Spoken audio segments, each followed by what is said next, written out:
My wife's lover was the investment banker managing accounts I didn't open. Cheating wife story. The taste of cheap motel coffee still lingers in my mouth, a bitter reminder of the moment my life split in two.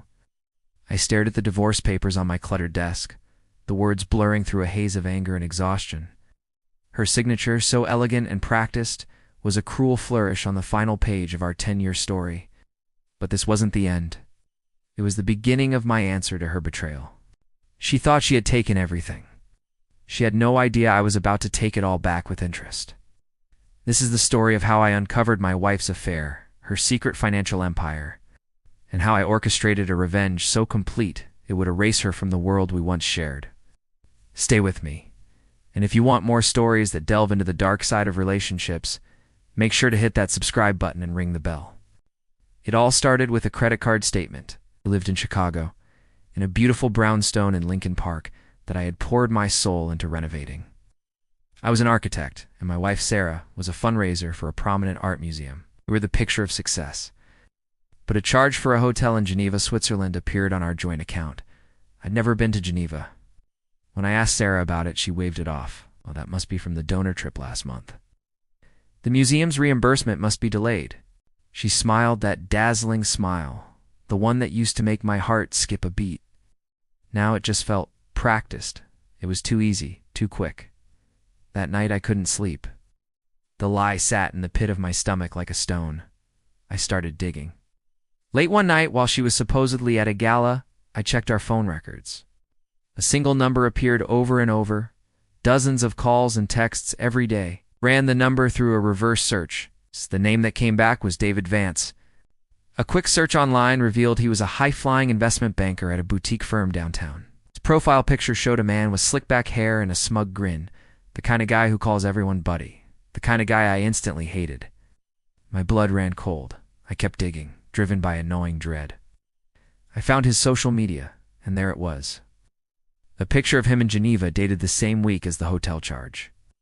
In the reflection of his sunglasses, I could just make out the shape of a woman taking the photo.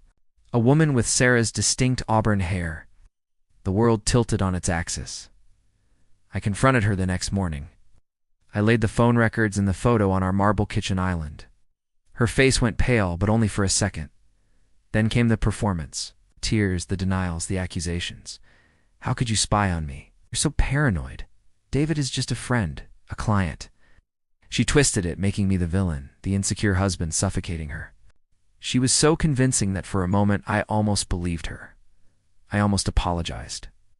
But the look in her eyes, a flicker of cold calculation, told me everything I needed to know. The woman I loved was a stranger. That's when I broke, not outwardly. I didn't scream or throw things. I retreated inside myself. For weeks I was a ghost in my own home. I'd go to work, come home, eat the dinner she'd made a performance of a loving wife and, then lie awake all night, staring at the ceiling as she slept peacefully beside me. The betrayal consumed me. I lost weight. My work suffered. My friends said I looked haunted, and I was haunted by the question, why? We had everything, or so I thought. The pain was so intense I thought it would kill me. But one night, staring at her sleeping face, the pain hardened into something else, something cold and sharp. Resolve. She wasn't just going to leave me. She was going to pay for what she'd done. My descent into paranoia became my greatest weapon. I hired a private investigator, a grizzled ex-cop who specialized in financial crimes. I told him everything. It wasn't cheap, but I sold some stock I'd inherited, liquidating a piece of my past to secure my future. While he started tailing them, I began my own investigation into our finances. Sarah had always handled our investments, claiming I didn't have the head for it. She worked with David's firm. I went through years of statements with a fine-tooth comb, and then I found it. A series of small, regular transfers from our joint investment account to an account number I didn't recognize. It was disguised as management fees, but the amounts were inconsistent, and the destination was a shell corporation. The investigator confirmed my worst fears. David wasn't just her lover, he was her co-conspirator. Using his position, he had helped Sarah siphon money from me for Muse 4 years, setting up secret offshore accounts in her name only. It wasn't just an affair, it was a long con. They weren't just planning to leave me, They were planning to leave me with nothing.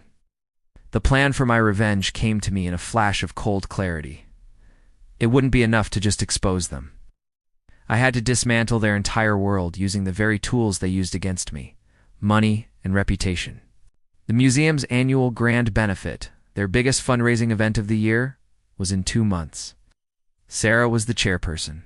It was her crowning achievement, and it would be her undoing. The investigator gathered irrefutable evidence, photos of them together, recordings of their calls, discussing the accounts, and a detailed paper trail of the fraudulent transfers. I consulted a team of forensic accountants and the best divorce lawyer in Chicago.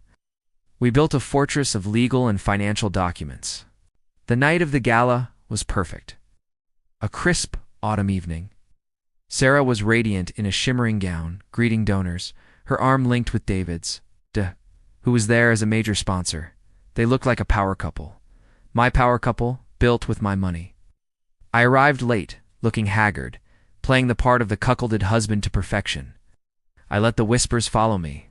Then, at the peak of the evening, just as Sarah was about to give her keynote speech, my lawyer served her with divorce papers right there, in front of everyone. Simultaneously, another lawyer served David. The papers didn't just cite adultery. They detailed every single fraudulent transfer, every shell corporation, every secret account. They named David as an accomplice to felony financial fraud. Chaos erupted. The museum's board members, the city's elite, all stared in stunned silence. Sarah's face crumpled, her mask of perfection shattering into a million pieces. David turned a sickly shade of gray. As the security guards, alerted by my team, escorted a sputtering David from the ballroom, I took the stage. I didn't raise my voice.